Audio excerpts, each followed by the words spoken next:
Apocalipse capítulo 3, versículo 7 diz: Ao anjo da igreja em Filadélfia escreve: Estas coisas diz o santo, o verdadeiro, aquele que tem a chave de Davi, que abre e ninguém fecha, e fecha e ninguém abrirá. A igreja de Filadélfia fala a respeito de reavivamento. E o período que cobre por esta igreja é de 1798 a 1844. De fato, entre 1842 e 1844, o mundo experimentou um grande reavivamento no estudo da Palavra de Deus. Principalmente as profecias de Daniel foram buscadas e compreendidas. E nós tivemos em 1844 aquilo que nós chamamos de o grande desapontamento milerita. Falta-nos agora apenas a 7ª igreja do Apocalipse. Apocalipse capítulo 3, versículo 14. Ao anjo da igreja em Laodiceia escreve: Estas coisas diz o Amém, a testemunha fiel e verdadeira, o princípio da criação de Deus. A igreja de Laodiceia não recebe nenhum elogio, mas uma reprovação. Esta igreja é chamada de igreja morna e Deus diz que está a ponto de vomitá-la de sua boca. Mas Deus também tem um conselho para esta igreja. Caso os laodiceanos o atendam, eles passarão por uma experiência de salvação. Apocalipse 3, verso 18 nos diz: Aconselho-te que de mim compres ouro refinado pelo fogo para te enriqueceres, vestiduras brancas para te vestires, a fim de que não seja manifesta a vergonha da tua nudez, e colírio para ungir os teus olhos, a fim de que vejas. Este tríplice remédio é a solução para o problema da igreja. Se nós, como laodiceanos, aceitarmos esse conselho, nós não viveremos no estado de Laodiceia, no estado de mornidão espiritual. Por isso, o Apocalipse convida eu e você para aceitarmos aquele que bate à porta. E no versículo 20, Jesus diz: Eis que eu estou à porta e bato. Se alguém ouvir a minha voz e abrir a porta, entrarei em sua casa, cearei com ele e ele comigo. Vamos abrir nosso coração a Cristo, nós que vivemos no período da última igreja e aguardamos a sua volta. Se esse é o seu desejo, ore comigo agora. Pai Santo, muito obrigado por esta promessa à igreja de Laodiceia, de que o Senhor bate à porta. Queremos abrir o nosso coração e te aceitar como nosso Salvador. Em nome de Cristo nós te oramos. Amém.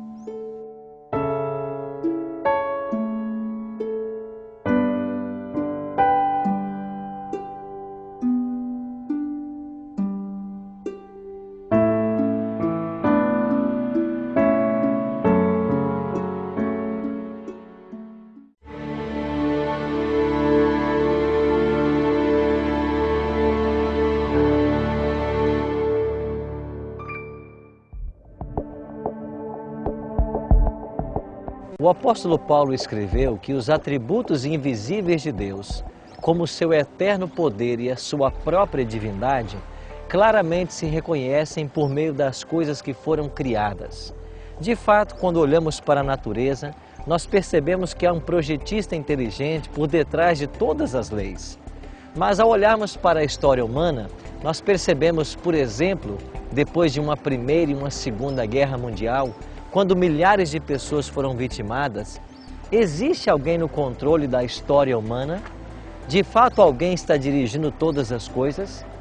O capítulo 4 de Apocalipse, que hoje vamos estudar, nos convida a olharmos para o trono de Deus e descobrirmos que Deus, do seu trono, governa todas as coisas nesse universo.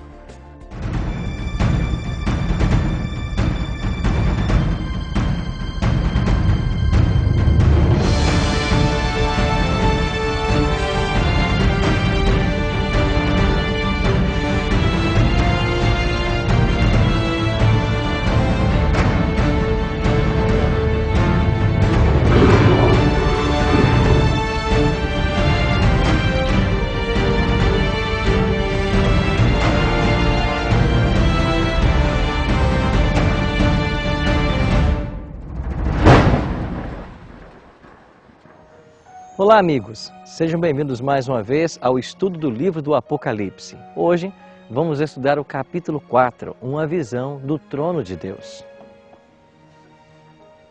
Quero convidar você a tomar sua Bíblia e ler comigo Apocalipse, capítulo 4, verso 1. Assim diz o texto: Depois dessas coisas olhei, e eis que não somente uma porta aberta no céu, como também a primeira voz que ouvi como de trombeta ao falar comigo, dizendo: Sobe para aqui e te mostrarei o que deve acontecer depois destas coisas. Esta é uma boa notícia para todos nós. A porta aberta aqui é a porta do santuário celestial. Isso significa que há salvação para todas as pessoas. É do seu trono no céu que Deus rege todo o universo. E o Apocalipse capítulo 4, verso 2, nos apresenta uma outra visão maravilhosa do trono. O verso 2 diz que nesse trono há alguém sentado. João não conseguiu descrever muito bem quem estava sentado, porque a glória de Deus, a santidade dele, não pode ser descrita facilmente por palavras humanas. O Apocalipse 4, também no versículo 3, diz que há um arco-íris semelhante no aspecto à esmeralda que envolve o trono de Deus. Sem dúvida que esse arco-íris fala da justiça e da misericórdia divina, que se unem, porque Deus é ao mesmo tempo justo e ao mesmo tempo misericordioso. Você se lembra da história do surgimento do arco-íris? Quando Deus enviou o dilúvio nos dias de Noé, após o dilúvio, ainda havia um temor de que as águas mais uma vez inundassem a terra. E Deus prometeu que todas as vezes que a chuva viesse, Ele colocaria no céu seu arco. Esse arco é símbolo da misericórdia de Deus, do cuidado dele. E as pessoas então não deveriam temer quando a chuva se aproximasse. Há aqui também outra verdade interessante no versículo 6. É dito que há diante do trono um como um mar de vidro semelhante ao cristal, e que à volta do trono há 4 seres viventes, cheios de olhos por diante e por detrás. Quem são esses 4 seres viventes do livro de Apocalipse? Aqui nos é dito que o primeiro ser vivente, ele tem a aparência de leão no verso 7, o segundo novilho, o terceiro o rosto como de homem e o quarto é semelhante à águia quando está voando. Em Ezequiel, no capítulo 1, a partir do verso 5, nós temos essa mesma visão. E lá nos é informado que esses seres são querubins, e esses querubins, eles auxiliam a Deus na administração do universo. Há um outro detalhe interessante. Alguns estudiosos veem nesses 4 seres viventes 4 aspectos do ministério de Cristo, conforme apresentado nos evangelhos, Mateus, Marcos, Lucas e João. De fato, é Mateus quem apresenta Jesus como rei, aqui comparado a este ser que tem a aparência do leão, rei dos animais. Já o evangelho de Marcos vai apresentar a Cristo como o servo, aqui na linguagem apocalíptica, o boi, que na Bíblia é símbolo de trabalho. Lucas, por outro lado, vai apresentar a Jesus como o Filho do Homem, falando de suas necessidades, de seu cansaço e outras como nós sentimos. E João vai comparar então Cristo a Deus. É isso que está escrito no primeiro capítulo, quando ele diz que o Verbo era Deus. Aqui representando este animal com semelhança de águia, que na Bíblia tem o símbolo de onisciência. Há ainda outra verdade importante nesse capítulo. O capítulo 4 nos diz que Deus é assistido em seu trono por 24 anciãos. Quem são esses 24 anciãos? Eles estão vestidos de branco e possuem coroas em sua cabeça. Essas vestes brancas representam a pura justiça de Cristo e a coroa em sua cabeça é um símbolo de vitória. Mateus 27 declara que Cristo, após a sua morte e ressurreição, muitos santos que dormiam no pó ressuscitaram e foram com ele para os céus como triunfos da sua vitória sobre a morte. É provável que esses 24 anciãos sejam pessoas que já viveram nessa terra, mas que hoje assistem a Deus na administração do trono do universo. Quando olhamos para o capítulo 4 de Apocalipse, nós nos impressionamos com uma cena, porque aqui é uma cena litúrgica. E no versículo 11 é um hino de louvor ao Cordeiro. Aqui é dito: Tu és digno, Senhor e Deus nosso, de receber a glória, a honra e o poder, porque todas as coisas tu criaste, sim, por causa da tua vontade, vieram a existir e foram criadas. No capítulo 4 de Apocalipse, Cristo é louvado porque Ele é o Criador de todas as coisas. Ele criou a mim e a você, mas Ele não criou-nos para nos abandonar. Ele constantemente trabalha em função do seu povo. É por isso que eu e você hoje podemos confiar na direção desse Deus, que não apenas nos criou, mas nos mantém com vida e deseja salvação para todos nós. Apocalipse 4 é um retrato do cuidado de Deus e da soberania dele. A despeito de estarmos vivendo num mundo que testemunhou já 2 guerras mundiais, onde milhares de inocentes sofrem e às vezes até a própria natureza parece estar fora do seu curso, nós não podemos duvidar. Há um Deus sentado no trono e de lá Ele governa o universo. E sabe qual é uma das verdades mais lindas do Apocalipse? Na mensagem enviada às 7 igrejas, em uma delas, Deus nos promete que um dia nós vamos nos assentar no trono junto com Ele. Você já pensou a alegria de um dia podermos nos assentar no trono de Deus e participarmos do governo do universo ao lado do Criador de todas as coisas? Abra o seu coração a Cristo agora. Deixe que Ele controle também a sua vida e um dia nós nos sentaremos no trono juntamente com Ele. Se esse é o seu desejo, ore comigo agora.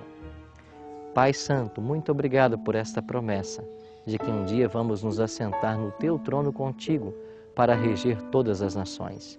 Que a Tua bênção alcance a todos nós agora e nos prepare a cada dia para o céu. É o nosso desejo, em nome de Cristo. Amém.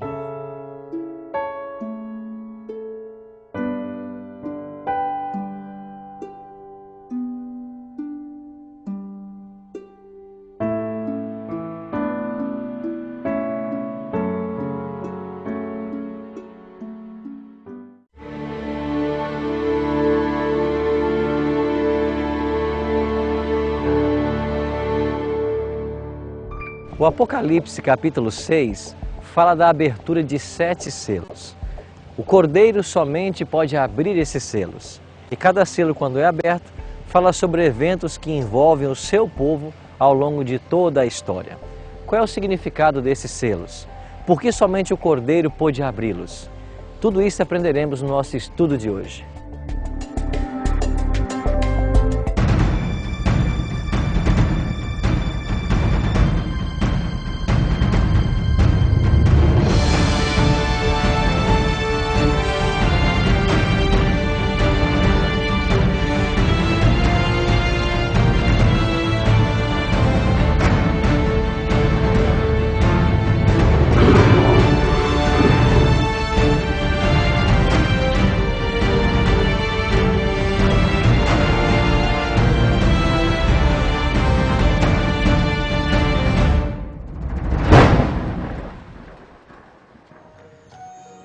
Olá, querido amigo, querida amiga, seja bem-vindo mais uma vez ao estudo do livro Apocalipse. O nosso tema de hoje, os 7 selos do Apocalipse. Eu queria convidar você para que junto comigo abrisse sua Bíblia em Apocalipse capítulo 5. Vamos ver aqui nesse capítulo uma interessante reação de João. João, ao saber que havia um livro contendo 7 selos, e esse livro fala da história da humanidade, no desdobrar de todos os eventos humanos, e ninguém podia abrir esse livro. Quando ele soube que esse livro não poderia ser aberto, que esses eventos não poderiam ser compreendidos, ele chorava muito. E o Apocalipse, capítulo 5, versículo 5, nos diz assim: Todavia, um dos anciãos me disse: Não chores, eis que o leão da tribo de Judá, a raiz de Davi, venceu para abrir o livro e os seus 7 selos. Quem é o leão da tribo de Judá? Quem é a raiz de Davi? É o próprio Jesus Cristo. E ele morreu e por isso venceu. E ele pode abrir o livro que contém o destino das nações. Nos capítulos 2 e 3 de Apocalipse, nós havíamos aprendido a respeito das 7 igrejas.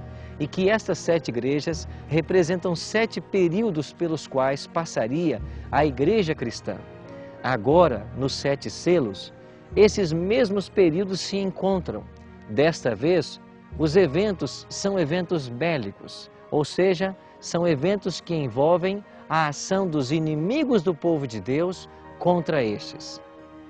E eu queria convidar você a abrir comigo a sua Bíblia em Apocalipse capítulo 6 e estudarmos esses 7 selos. Leia comigo os versos 1 e 2. Vi quando o Cordeiro abriu um dos 7 selos e ouvi um dos 4 seres viventes dizendo, como se fosse voz de trovão, vem. Vi então, e eis um cavalo branco, e o seu cavaleiro com um arco, e lhe foi dado uma coroa, e ele saiu vencendo e para vencer. Quando o Cordeiro abre o primeiro selo, a cena que se nota é um cavalo branco, e o seu cavaleiro sai vencendo e para vencer. Esse cavalo branco fala a respeito da pureza da igreja deste período. Esta igreja tinha como membros Pedro, Paulo, João, entre outros. Estes conservavam pura a doutrina que eles haviam aprendido do próprio Cristo. É por isso que essa igreja viveu num período vitorioso. E quando chegamos ao fim do primeiro século, a igreja cristã havia se espalhado por todas as terras. Mas a cena estava para mudar. Esta igreja triunfante logo passaria por um momento de prova. Acompanhe comigo agora a abertura do segundo selo. Apocalipse capítulo 6, versos 3 e 4. Quando o Cordeiro abriu o segundo selo, ouvi o segundo ser vivente dizendo, vem. E saiu outro cavalo, vermelho, e ao seu cavaleiro foi-lhe dado tirar a paz da terra, para que os homens se matassem uns aos outros. Também lhe foi dada uma grande espada. O fato deste cavalo ser vermelho e agora os homens começaram a matar uns aos outros, fala-nos a respeito de um tempo de prova e perseguição que a igreja logo enfrentaria. De fato, ainda que todos os discípulos tivessem sido perseguidos e mortos, um tempo terrível aguardava os cristãos. O Apocalipse nos fala a respeito de um período de 10 anos, e este período compreende os anos 303 a 313, quando milhares de cristãos foram mortos. Finalmente, com a conversão de Constantino, o imperador romano, é que a igreja pôde respirar um pouco de paz. Assim, este cavalo vermelho pode ser situado na história dos anos 100, mais ou menos o ano da morte de João, até o ano 313, quando Constantino assina o Edito de Tolerância de Milão e concede uma paz aos cristãos desse período. Vamos agora então à abertura do terceiro selo. Apocalipse capítulo 6, versículo 5. O texto assim diz, quando o Cordeiro abriu o terceiro selo, ouvi o terceiro ser vivente dizendo, vem. Então vi, e eis um cavalo preto, e o seu cavaleiro com uma balança na mão. E ouvi como uma voz do meio dos 4 seres viventes dizendo, uma medida de trigo por 1 denário, e 3 medidas de cevada por 1 denário, e não danifiques o azeite e o vinho. Este terceiro selo fala a respeito de um cavalo preto. Este preto está em oposição ao branco, que falava de um período de pureza da igreja. Agora o que nós vemos é uma igreja corrompida, porque nestes anos a verdade de Deus começou a ser abandonada e dogmas e tradições humanas vieram para dentro da igreja. Vamos então à abertura do quarto selo. Apocalipse capítulo 6, versos 7 e 8. Quando o Cordeiro abriu o quarto selo, ouvi uma voz do quarto ser vivente dizendo, vem. E olhei, e eis um cavalo amarelo, e o seu cavaleiro sendo chamado Morte, e o inferno o estava seguindo. Foi-lhe dada toda a autoridade sobre a 4ª parte da terra, para matar a espada pela fome com a mortandade e por meio das feras da terra. Este quarto selo fala a respeito de um cavalo amarelo, ou seja, a igreja havia perdido completamente a sua pureza e também passaria por um momento de letargia espiritual. Já quando o Cordeiro abre o quinto selo, em Apocalipse 6, verso 9, ele vê almas debaixo do altar, as almas daqueles que tinham sido mortos por causa da palavra de Deus e por causa do testemunho que sustentavam. Esse período termina com a Reforma Protestante no ano de 1517, ou seja, muitas pessoas perderam suas vidas por amor ao Evangelho. Chegamos então ao sexto selo. Quando o Cordeiro abre o sexto selo, em Apocalipse capítulo 6, versos 12 e 13, nós temos 4 eventos. Um grande terremoto, o escurecimento do sol, a lua vermelha como sangue e a queda das estrelas. Esses eventos já ficaram registrados na história, nos anos de 1755, 1780 e 1833. Ou seja, agora só nos falta a abertura do sétimo e último selo. E o Apocalipse 8:1 declara que quando o Cordeiro abrir o sétimo selo, haverá silêncio no céu cerca de meia hora. Por que o céu vai estar em silêncio por meia hora? Porque todos os anjos virão com Jesus Cristo. Eu fico pensando, que importante será aquele dia em que o céu vai ficar em silêncio, porque todos os anjos virão a esta terra juntamente com Cristo buscar aos salvos. E você, está se preparando para a abertura do sétimo selo? Se esse é o seu desejo, ore comigo agora. Pai, muito obrigado por essa promessa da Tua palavra e por sabermos que estamos às vésperas da Tua volta. Ajuda-nos a fazer o devido preparo para Te receber em glória e majestade. Te oramos em nome de Cristo. Amém.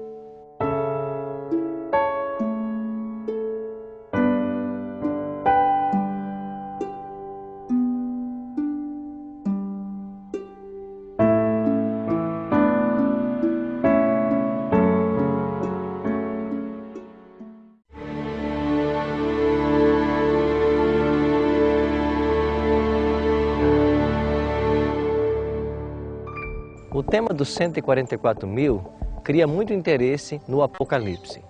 Há apenas 2 textos que falam sobre eles, Apocalipse capítulo 7 e Apocalipse capítulo 14. Por que 144.000? Esse número é simbólico ou é literal? O que representa esses 144.000 em relação aos eventos finais da história? Essas perguntas vamos respondê-las no estudo de hoje.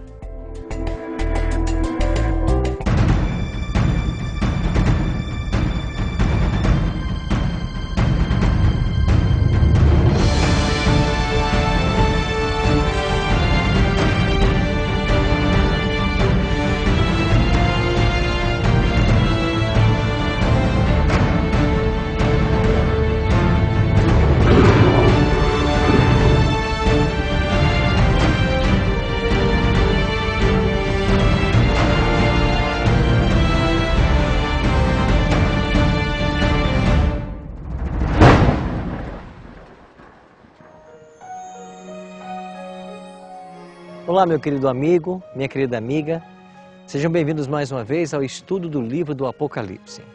Hoje chegamos ao estudo do capítulo 7 e vamos estudar a respeito dos 144.000 selados. Este é um dos temas mais extraordinários que nós temos na Bíblia e muitas pessoas têm muitas dúvidas com relação a esse tema. Eu queria convidar você a tomar a sua Bíblia e a juntos pensarmos um pouquinho a respeito desse tema. Abra sua Bíblia em Apocalipse capítulo 7. Depois disto vi 4 anjos em pé nos 4 cantos da terra, conservando seguros os 4 ventos da terra, para que nenhum vento soprasse sobre a terra, nem sobre o mar, nem sobre árvore alguma. Em Jeremias capítulo 4, nos versos 11 a 13, nós aprendemos de que ventos em profecias significam guerras. Agora o Apocalipse descreve de que existem 4 anjos que estão segurando os 4 ventos, ou seja, eles estão impedindo que aconteça uma outra guerra mundial. Agora, por que os anjos estão impedindo e até quando eles farão isso? Vamos continuar lendo o texto. Versículo 2. Vi outro anjo que subia do nascente do sol, tendo o selo do Deus vivo, e clamou em grande voz aos 4 anjos, aquele aos quais fora dado fazer dano à terra e ao mar, dizendo: não danifiqueis nem a terra nem o mar, até selarmos em suas frontes os servos do nosso Deus. Então ouvi o número dos que foram selados, que era de 144.000 de todas as tribos dos filhos de Israel.